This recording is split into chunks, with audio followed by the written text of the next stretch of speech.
Hindi pwedeng mawala sa atin ang masaktan dahil ang makaramdam ng masakit ay sinyalis yan na meron tayong ginawa o may gumawa sa atin ng hindi maganda. Ngayon, ang makaranas ng paghihirap ay sinyalis ito na patuloy tayong gumagawa ng mga mali sa sarili natin. Sana maging bukas ang isipan nyo dito para maintindihan nyo. Hindi tayo maghihirap sa mga nararanasan natin na masakit kung naiintindihan natin ang sitwasyon natin. Kapag umatake ang panic attack mo, oo, napipil mo dito na ikaw ay helpless. Masakit yan, alam ko yan.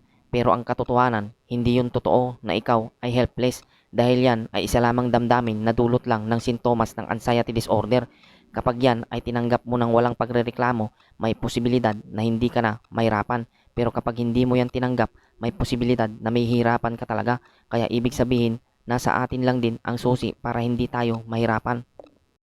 Hindi pwedeng mawala sa atin ang masaktan dahil ang